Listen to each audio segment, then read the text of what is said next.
IVe siècle. C'est lui qui eut à défendre la foi telle qu'elle avait été précisée au concile de Nicée, notamment la foi en la divinité du Christ et en la Trinité, face à une hérésie qui s'était développée, ce que l'on appelle l'arianisme. Et même Athanase était pratiquement le seul évêque à défendre cette vérité de la foi, de la divinité du Christ. Ça lui a valu d'être l'objet de tracasseries policières et même de connaître 5 fois l'exil. Comme quoi le métier d'évêque n'est pas aussi simple que ça.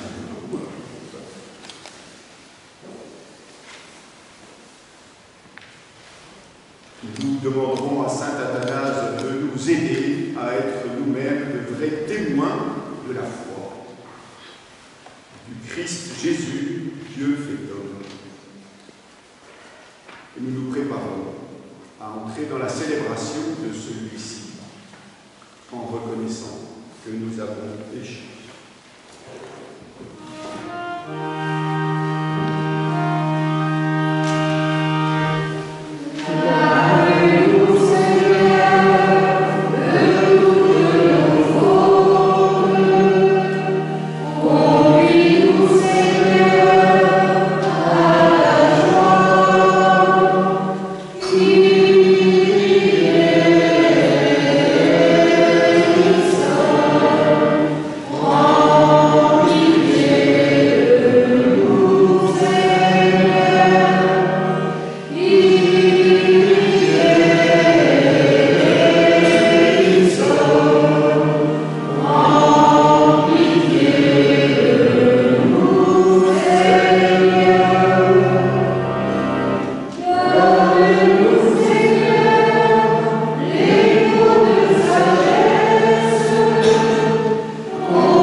Lecture du livre des Actes des Apôtres.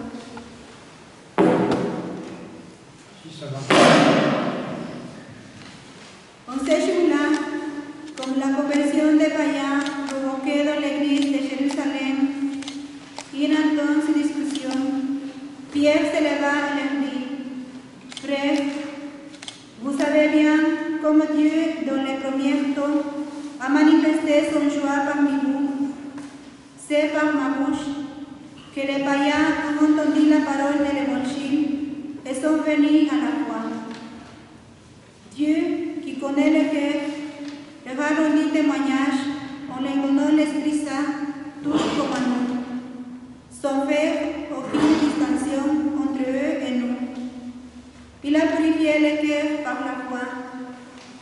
Maintenant, pourquoi donc mettez-vous Dieu à l'épreuve en plaçant sur la nuque des disciples un joug que nos pères et nous-mêmes, nous n'avons pas eu la force de porter? Oui, nous le croyons. C'est par la grâce du Seigneur Jésus que nous sommes sauvés, de la même manière que toute la communauté gardait silence.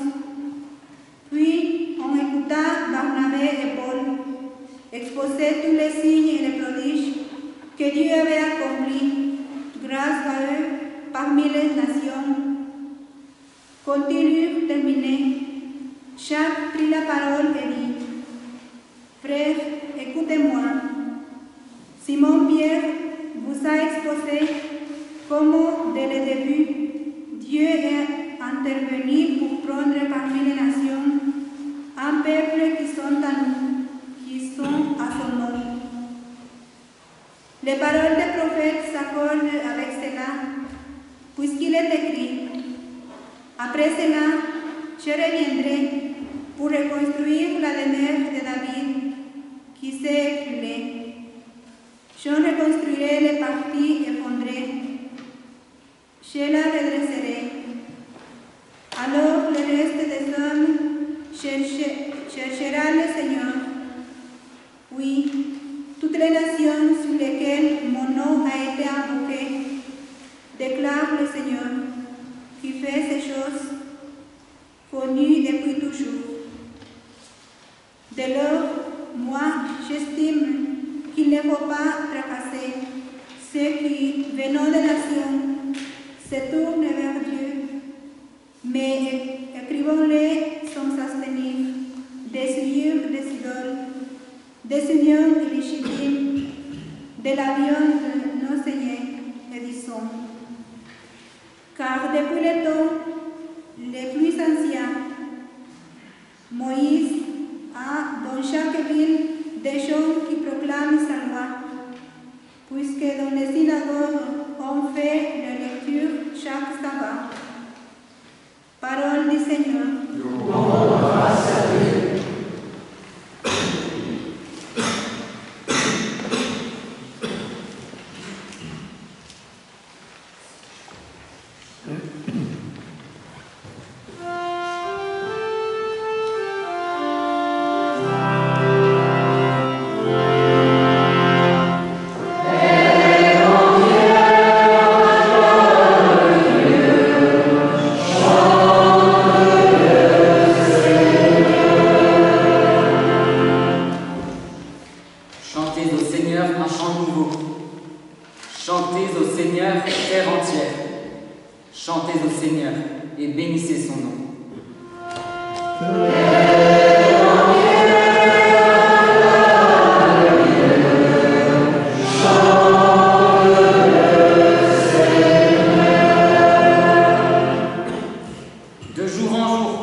Il gouverne les peuples avec droiture.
Christ selon saint Jean.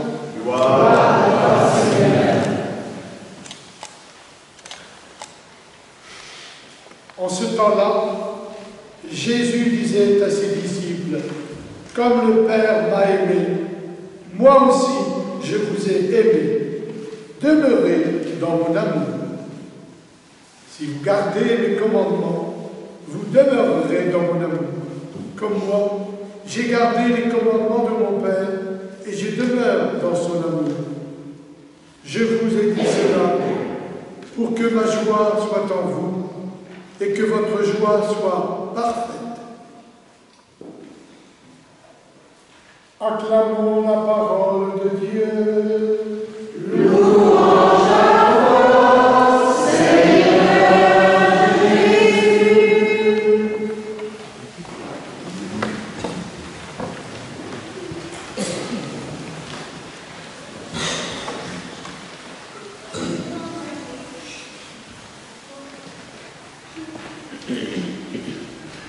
Il y a eu une grave question qui s'est soulevée dès le début du christianisme.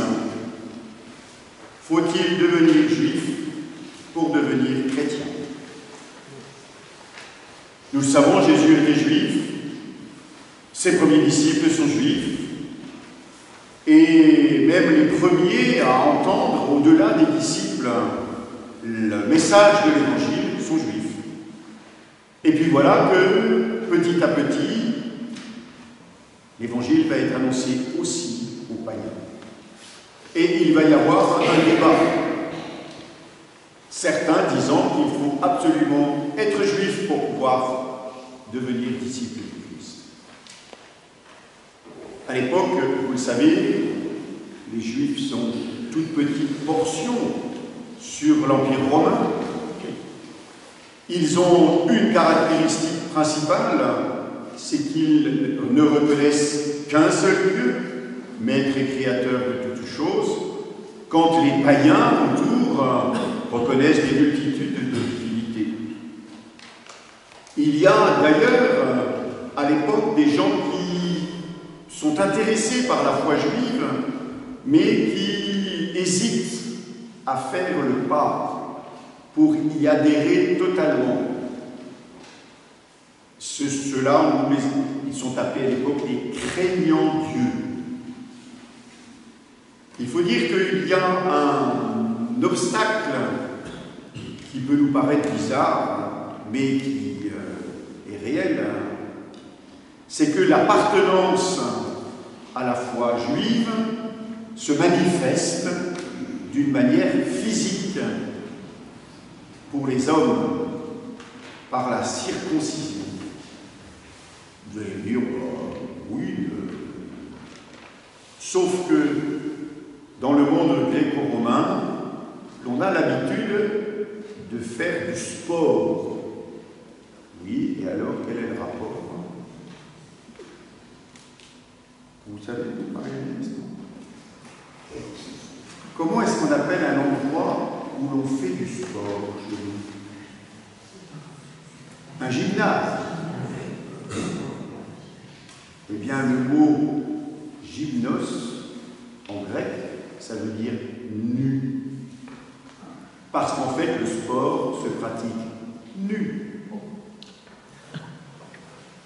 Donc, évidemment, oui, parce que quand on fait de la lutte, par exemple, c'est plus facile de combattre nu, parce que sinon, s'il y a des vêtements, hop, je m'agrippe aux vêtements, voilà.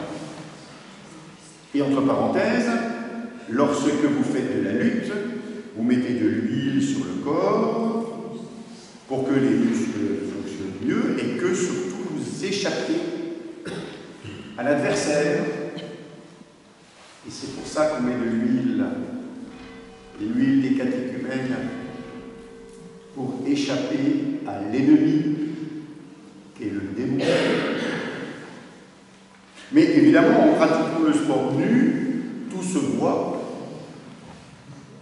y compris l'opération faite de la circoncision. D'où cette hésitation. Et s'il fallait devenir juif pour devenir chrétien, chrétien, il aurait fallu aussi passer par la circoncision.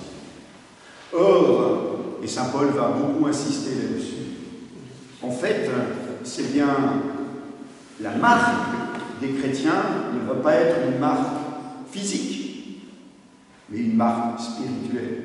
Et la marque des chrétiens, c'est l'huile sainte et le Saint-Crêpe sur le front, la marque des serviteurs de Dieu. Ce qui fait qu'il n'y a plus de signe distinctif extérieur, visible, mais bien un signe intérieur qui va marquer profondément notre être de chrétien. Au IIe siècle, dans une lettre adressée à un certain Diogète, l'auteur fait remarquer que les chrétiens ne se distinguent des autres ni par le langage, ni par les vêtements, ni par les habitudes de vie. Parce qu'ils sont comme les autres, tout en étant différents des autres. Et la différence, nous le savons, elle est d'abord dans l'attitude profonde que nous avons, le respect que nous adressons à Dieu et la charité que nous manifestons au prochain. Car les deux commandements sont liés, aimer Dieu et aimer son prochain. Et c'est cela qui doit nous caractériser. Ce ne sera pas une marque extérieure, mais bien une attitude profonde intérieure. Pourquoi ? Parce que nous reconnaissons que le Christ, l'homme Jésus, est pleinement homme et pleinement Dieu. Et que c'est dans l'humanité du Christ que se révèle sa divinité, et que par sa divinité, que nous comprenons la richesse de son humanité. Et nous-mêmes, en passant par le baptême, nous avons été plongés dans la mort et la résurrection du Christ, et donc dans notre humanité se révèle la divinité. Et notre humanité va prendre toute sa plénitude grâce à la divinité qui nous habite. Athanase porte un nom, je ne sais pas si vous connaissez beaucoup d'Athanase. Non, j'en ai connu un, moi, mais c'est pas très courant en grec. En grec, le nom d'Athanase signifie celui qui n'est pas mort. Ah oui. Celui qui n'est pas mort. Eh bien, par le baptême, en effet, nous échappons à la mort et nous entrons dans la vie. Notre vocation fondamentale est une vocation à la vie. C'est pour cela que ceux qui propagent une culture de mort, pour reprendre l'expression du saint pape Jean-Paul II, ne peuvent pas comprendre l'élan de vie qui est le nôtre. Nous savons les deux graves questions qui se posent dans notre société occidentale en ce début du XXIe siècle, qui est le début de la vie et la fin de la vie. Et certains voudraient tellement contrôler le début de la vie qu'on a même mis dans la Constitution il y avait la liberté de donner la mort, et certains voudraient tellement contrôler la fin de la vie qu'on laisse entendre qu'on pourrait faciliter la mort. Et nous avons ce défi de vouloir signifier la richesse de la vie, même si nous avons bien conscience que la vie ne se limite pas à ce qui se voit, mais qu'au-delà de la vie biologique, il y a bien toute la dimension spirituelle de la vie. Notre vocation fondamentale est d'être des promoteurs de la vie. C'est cela. Alors évidemment, il y a des vies fragiles et des vies faciles. La vie fragile, nous avons à l'accompagner. Ce n'est pas tout de dire à quelqu'un vit, mais bien comment est-ce que je marche avec lui pour l'aider à vivre. Et vivre, ce n'est pas simplement respirer, c'est aimer. Et comment est-ce que j'aide la personne qui avance à aimer et à prendre conscience de l'amour dont il bénéficie ou qu'il est capable de donner. Et vivre, ce n'est pas simplement respirer, aimer, c'est savoir où l'on va. C'est la grave question. D'où est-ce que je viens et où est-ce que je vais? Voilà que nous disons, mais si ta vie prend sa source en Dieu et ne prend sa peine toute dimension que lorsqu'elle est orientée vers lui. Voilà le service que nous allons donner, notre vocation fondamentale. Nous allons l'exprimer de manière diverse. Il y a, je le répète depuis 3 jours, des vocations particulières qui s'enracinent dans cette vocation fondamentale. Et c'est pour celle-là aussi que nous sommes attentifs. Hier, je vous invitais à veiller à ce que dans nos familles, toutes les vocations puissent s'épanouir petit à petit. Il y a une chose, et je vais m'arrêter là, sinon je vous parle encore pendant 3 heures, donc ça, encore de la route quand même, tant que je pense. On ne fait jamais le bonheur d'autrui malgré lui. Et parfois nous avons l'illusion que la voie que nous voulons pour cette personne, c'est la voie bonne. Non. On ne fait jamais le bonheur d'autrui malgré lui. Peut-être que nous pouvons montrer que nous avons trouvé le chemin du bonheur et que nous pourrons entraîner avec eux. Et on ne peut jamais imposer à autrui un chemin de bonheur. C'est pourquoi le Christ dit, si tu veux, va, marche ensuite, si tu veux. Notre liberté a besoin d'être encouragée, stimulée, éclairée. C'est l'Esprit Saint qui nous permettra tout cela. Nous soyons des témoins riches du sens en laissant se développer les vocations. Quand j'étais responsable des vocations, on disait les vocations c'est comme l'autoroute. C'est très bien tant que ça passe chez le voisin. Ben oui, mais aussi. Parce que parfois nous nous faisons des illusions sur ah oui, mais toi, vous vous souvenez peut-être de cette série télévisée, alors c'est vieux comme tout, ça s'appelait Joséphine, Ange Gardien, avec Illuminati. Moi j'ai été très marqué par les 2 premiers épisodes, qui étaient vraiment très profonds. Après j'ai plus suivi, puis c'était un peu magique à un moment, mais au début c'était très très bien. Et je me souviens de cet épisode où en fait c'était une mère de famille qui aurait aimé être danseuse ou faire du patin, et qui voulait absolument que sa fille fasse du patin. Alors que la gamine, c'est une bizarre. Laissons se développer les vocations et la nôtre grandira en même temps. Amen.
le sang du Christ, nous nous présentons entièrement aussi et nous prions pour les vocations dans notre livret à la dernière page.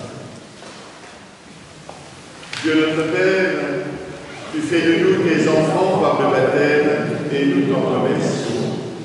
Tu as envoyé ton Fils Jésus qui, en donnant sa vie sur la croix, a révélé la tendresse de ton amour pour tous les hommes. À son tour, il a envoyé les apôtres pour entraîner ceux qui les écouteront sur le chemin qui mène jusqu'à toi. Que ton Esprit Saint suscite dans le diocèse de Langres de nouveaux apôtres qui te rendent témoignage et nourrissent ton peuple par ta parole et par les sacrements de l'Église. Amen. Prions ensemble au moment d'offrir le sacrifice de Dieu. Pour la gloire de Dieu et le salut du monde. Regarde, Seigneur, les offrandes que nous te présentons en faisant mémoire du bienheureux Athanase. Que la confession de ta vérité conduise au salut de ceux qui gardent la foi pure qui fut la sienne, par le Christ notre Seigneur. Amen. Il nous est recommandé de prier particulièrement aujourd'hui pour Monsieur Patrick Fusili, le frère de l'abbé Gérard, décédé avant-hier. Le Seigneur soit avec vous. Et avec votre esprit. Élevons notre cœur. Nous le tournons vers le Seigneur. En grâce au Seigneur notre Dieu. Cela est juste et bon. Vraiment, il est juste et bon pour ta gloire et notre salut, de t'offrir notre action de grâce toujours et en tout lieu. Seigneur, Père très saint, but éternel et tout-puissant, par le Christ notre Seigneur, tu donnes à ton Église de se réjouir en la fête de Saint Athanase. Par l'exemple qu'il a donné, tu nous encourages, par son enseignement, tu nous éclaires, à sa prière, tu veilles sur nous. C'est pourquoi, avec la multitude des anges et des saints, nous chantons l'hymne de ta gloire, et sans fin nous proclamons.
Sanctifie ces offrandes en répandant sur elles ton esprit, qu'elles deviennent pour nous le corps et le sang de Jésus le Christ, notre Seigneur.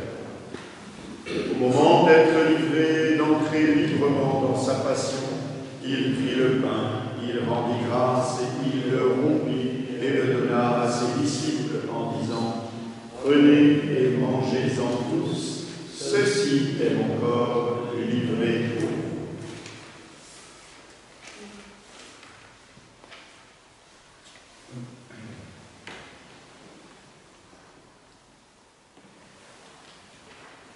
De même, après le repas, il prit la coupe. De nouveau, il rendit grâce et la donna à ses disciples en disant : Prenez et buvez-en tous, car ceci est la coupe de mon sang, le sang de l'alliance nouvelle et éternelle, qui sera versé pour vous et pour la multitude en rémission des péchés. Vous ferez cela en mémoire de moi.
Souviens-toi aussi de nos frères qui se sont endormis dans l'espérance de la résurrection.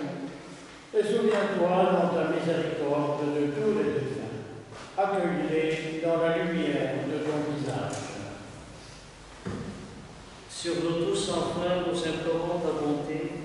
Permets qu'avec la Vierge Marie, la bienheureuse Mère de Dieu, avec Saint Joseph, son époux, les apôtres et tous les saints, qui ont fait ta joie au long des âges, nous ayons part à la vie éternelle et que nous chantions ta louange et ta gloire par ton Fils Jésus le Christ.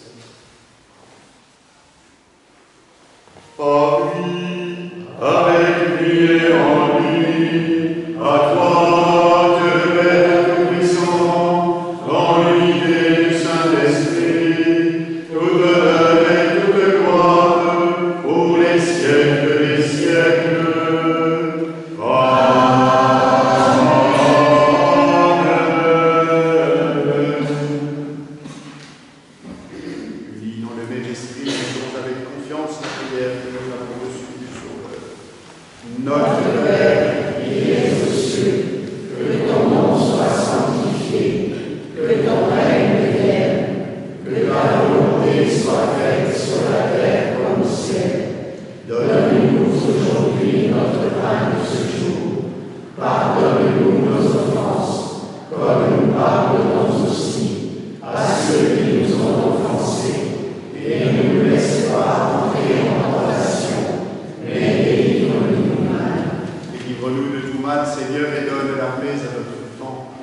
Soutenus par ta miséricorde, nous serons libérés de tout péché, à l'abri de toute épreuve, nous qui attendons que se réalise cette bienheureuse espérance, l'avènement de Jésus-Christ, notre Sauveur. Car c'est à toi qu'appartiennent le règne, la puissance et la gloire, pour les siècles des siècles. Seigneur Jésus, tu as dit à tes apôtres, je vous laisse la paix, je vous donne ma paix. Ne regarde pas nos péchés, mais la foi de ton Église, pour que ta volonté s'accomplisse depuis toujours cette paix et conduis-la vers l'unité parfaite, toi qui vis et règnes pour les siècles des siècles. Amen. Que la paix du Seigneur soit toujours avec vous. Et avec votre esprit.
repas des noces de l'agneau. Seigneur, je ne suis pas digne de recevoir, mais dis seulement la parole et je serai guéri.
Prions le Seigneur.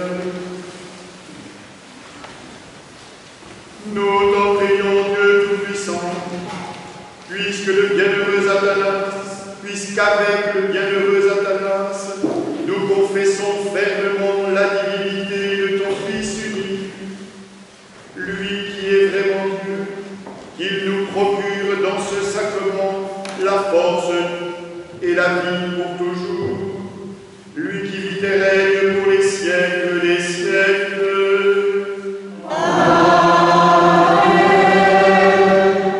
Veuillez vous asseoir pour quelques annonces.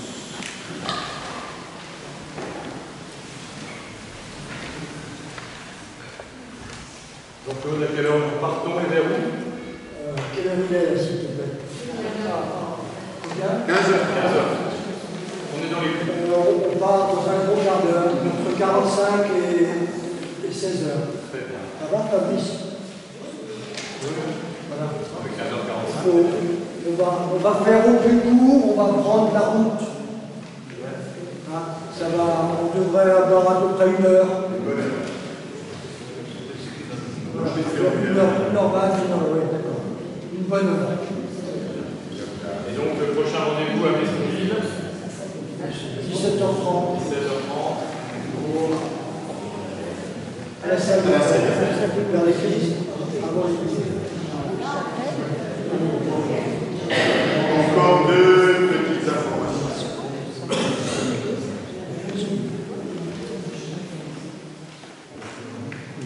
À propos de laisser la vocation se déployer,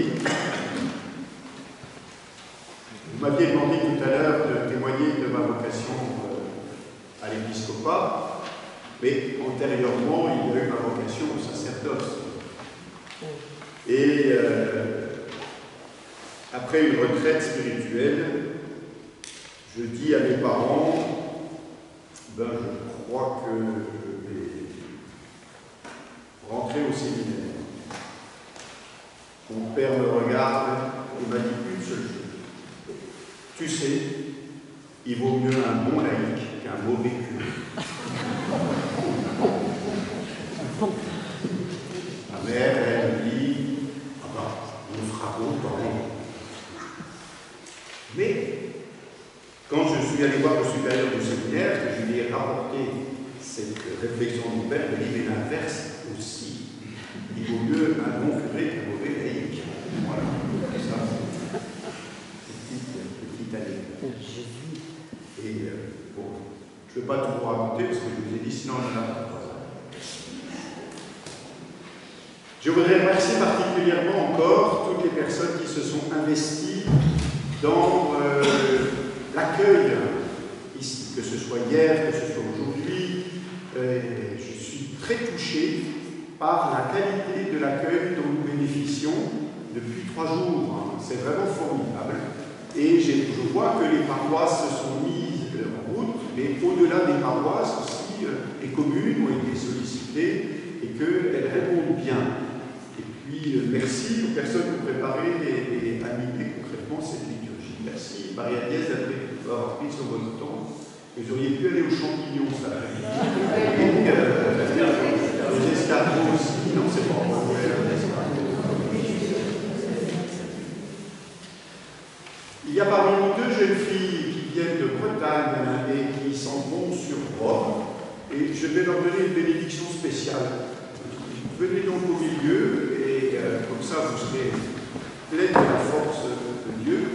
Mais nous associerons aussi, comme hier nous l'avons fait pour la bénédiction de ces 2 cyclistes.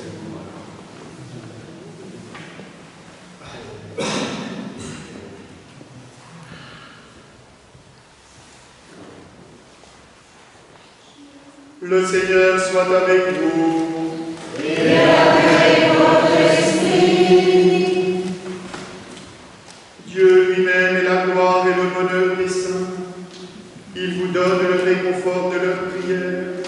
Il vous bénisse à jamais. Amen. Que l'intercession de saint Athanase vous délivre du mal présent. Que les anges de sa sainteté vous instruisent. Soyez toujours prêts à servir Dieu et vos frères. Amen. Puissiez-vous tout au long de la route vous réjouir de la joie des enfants de Dieu pour posséder enfin le bonheur de la patrie vie éternelle. Et que Dieu Tout-Puissant vous bénisse, le Père et le Fils et le Saint-Esprit.